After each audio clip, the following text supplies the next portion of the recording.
Hello students, welcome my YouTube channel শিক্ষা সঙ্গম। 2016 সালের চাকরিহারা যোগ্য শিক্ষকদের জন্য হাইকোর্টের নয়া বার্তা। বড় পদক্ষেপ নিচ্ছে এসএসসিও। ডেডলাইন বাড়ানোর জন্য আবেদন করবে এসএসসি। পুরো খবরটা তোমরা বিস্তারিতভাবে জেনে নাও এই ভিডিওর মাধ্যমে।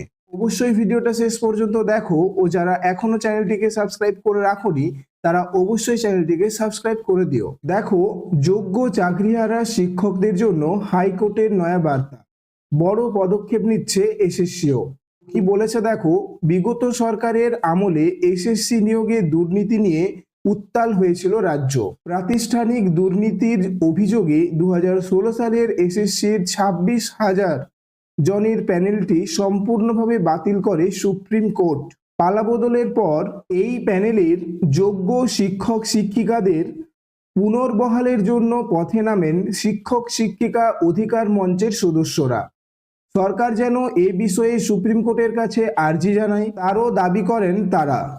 এবার এসএসসির যোগ্য চাকরিহারাদের জন্য বড় বার্তা কলকাতা হাইকোর্টের। অর্থাৎ এসএসসি কিন্তু সুপ্রিম কোর্টে তোমাদের নিয়োগের ডেডলাইন বাড়ানোর জন্য আবেদন করবে। হাইকোর্টে এ বিষয়ে ইঙ্গিত দিয়ে সওয়াল করেন এসএসসির আইনজীবী। এরপর দেখো, ডেডলাইন বাড়ানোর জন্য আবেদন করবে এসএসসি। তো এখানে কি বলা হয়েছে, কলকাতা হাইকোর্টে এসএসসি মামলার শুনানিতে বিচারপতি অমৃতা সিনহা মন্তব্য করেন, একসাথে চাকরিহারা হয়ে পড়া শিক্ষকদের জন্য তার খারাপ লাগছে। 2016 সালের নিয়োগ প্রক্রিয়াটি সম্পূর্ণভাবে বাতিল হওয়ার বিষয়টি অত্যন্ত দুঃখজনক।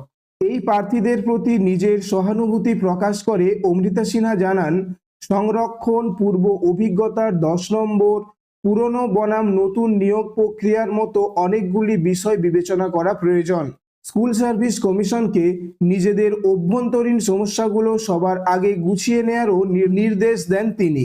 অর্থাৎ এই যে 2016 সালে 26,000 শিক্ষক শিক্ষিকাদের যে চাকরি বাতিল হয়েছিল সেটা নিয়ে দুঃখ প্রকাশ করেন কলকাতা হাইকোর্টের জাজ ম্যাডাম অমৃতা সিনহা।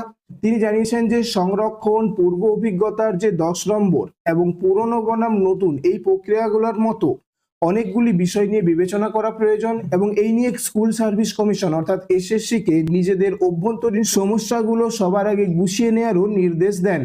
কলকাতা হাইকোর্ট সূত্রে জানা গেছে, ডেডলাইন বাড়াতে সুপ্রিম কোর্টের আবেদন করবে এসএসসি। হাইকোর্টে এই বিষয়ে ইঙ্গিত দিয়ে সওয়াল করেন এসএসসির আইনজীবী। তিনি বলেন, হাইকোর্টের এসএসসি নিয়োগ সংক্রান্ত মামলাগুলি নিয়ে কোনো পদক্ষেপ করা হচ্ছে না। আরো 2 সপ্তাহ মঞ্জুর করার আর্জি জানানো হয়েছে। তো তোমাদের 2016 সালের শিক্ষক শিক্ষিকা যারা রয়েছেন তাদের জন্য কিন্তু একটা ভালো খবর। এসএসসি তোমাদের নিয়োগের ডেডলাইন বাড়ানোর জন্য কিন্তু সুপ্রিম কোর্টে আর্জি জানাবে। 2016 সমস্ত যোগ্য প্রার্থীরা সবাই কিন্তু আবার চাকরি পাবেন। ঠিক আছে, তো আগামী দিনে আরো কি আপডেট আসে তা জানার জন্য তোমরা অবশ্যই চ্যানেলটিকে সাবস্ক্রাইব করে রাখো এবং এই কারেন্ট আপডেটগুলো কিন্তু আমি তোমাদের সামনে সব সময় নিয়ে আসি। তো তোমরা এরকম আপডেটগুলো পাওয়ার জন্য অবশ্যই চ্যানেলটিকে সাবস্ক্রাইব করে রাখো এবং ভিডিওটা যদি ভালো লেগে থাকে অবশ্যই একটা লাইক করে দিও। তো দেখা হচ্ছে পরের ভিডিওতে।